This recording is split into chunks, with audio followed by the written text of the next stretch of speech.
कि एक तो सुप्रीम कोर्ट ने इस पर ध्यान नहीं दिया। अब ये याचिका आई है, इस पे सुनवाई का फैसला लिया है सुप्रीम कोर्ट ने।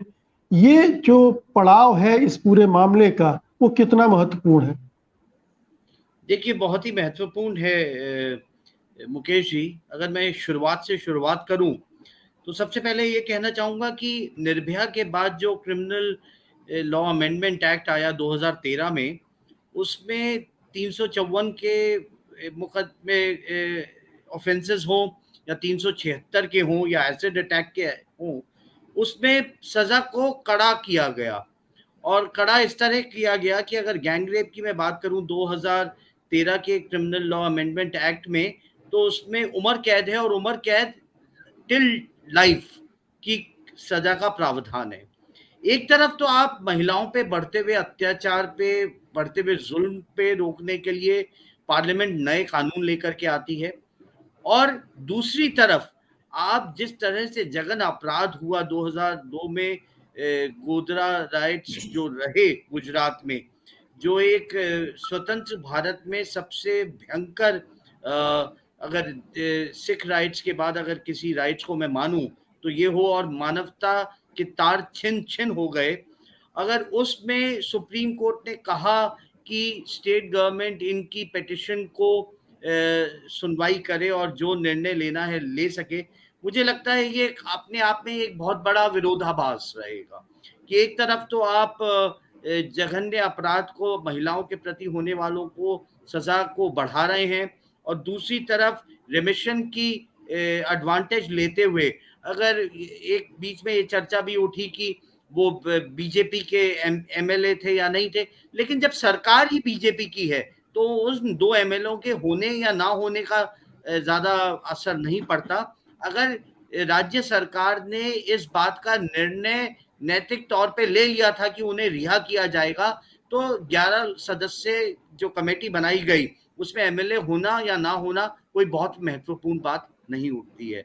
तो मुझे लगता है कि कहीं ना कहीं सुप्रीम कोर्ट की आड़ में, कि सुप्रीम कोर्ट ने जब ये निर्देश दे दिया उनकी पिटीशन पे कि राज्य सरकार सुन सकती है, तो मुझे लगता है कि उन्हें एक ऐसा मौका मिल गया, एक ऐसा ब्रह्मास्त्र मिल गया कि जो एक इलेक्शन आ रहे हैं, आप वापस दोबारा से धूमीकरण की राजनीति कर सकें। लेकिन धूमीकरण की राजनीति किसके लिए, किस की बुनियाद पे आप कर रहे हैं, ये बात जी, समझिए। लेकिन विकास जी एक सवाल ये है कि क्या ये मौका सुप्रीम कोर्ट के लिए अपनी भूल सुधारने का भी है?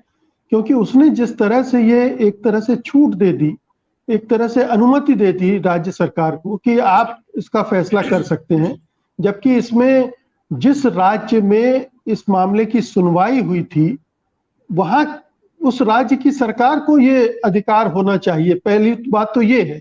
और दूसरी क्या, राज्य सरकार इस तरह से एक कोई पैनल बनाकर फैसला कर सकती है? ऐसी कोई मिसाल भी है क्या हमारे हिंदुस्तान में? नहीं, देखिए मुकेश जी, अगर आप सीआरपीसी को 432, जिसके बारे में बहुत चर्चा रही कि ये 435 भी एप्लीकेबल था, कि केंद्र सरकार की भी अनुमति की आवश्यकता थी, क्योंकि ये सीबीआई द्वारा इन्वेस्टिगेटेड केस था। तो खाली 432 की एप्लीकेबिलिटी नहीं है, 435 की। मैं आपका पिछला कार्यक्रम भी देख रहा था, उसमें बार बार 432 की एप्लीकेबिलिटी की बात आ रही थी, लेकिन इसमें 435 की भी एप्लीकेबिलिटी है, क्योंकि ये सीबीआई द्वारा इन्वेस्टिगेटेड और प्रोसिक्यूटेड केस है। दूसरी महत्वपूर्ण बात ये उठ करके आती है, जो आपने कहा कि क्या सुप्रीम कोर्ट को एक मौका मिलेगा भूल सुधारने का। अगर ये देखा जाए कि अगर जो पैनल बनाया गया, अगर 432 में ही आप देखें तो उसमें ये होता है कि जिस कोर्ट ने आपको सजा सुनाई है वही जज आप इसमें, या उसकी जो उसके स्थान पे जो जज आया है वो इसको विचाराधीन करेगा कि इसमें रिमिशन होना चाहिए या नहीं होना चाहिए। ध्यान देने वाली बात यह है कि ये ट्रायल मुंबई में हुई, तो क्या मुंबई के जज से ओपिनियन ली गई नहीं गई? क्योंकि अभी पब्लिक डोमेन में कोई समिति के कागज नहीं है कि क्या ओपिनियन वहां से आई या नहीं आई।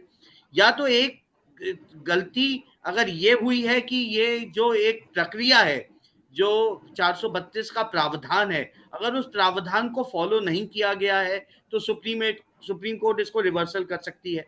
लेकिन अगर जी, प्रावधान को फॉलो किया गया है और स्टेट के पास पावर है 432 में, और जिस तरह से बात उठ के आती है कि 1992 की प्रक्रिया को फॉलो करते हुए अगर उनका रिमिशन किया है तो सुप्रीम कोर्ट को इस डिसीजन को रिवर्सल करने में मुश्किल होगी।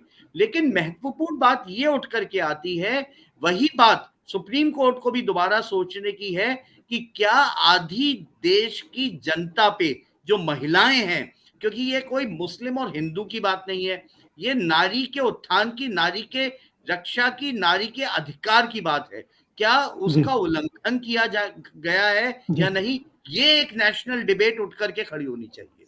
जी। तो आर के मिश्रा जी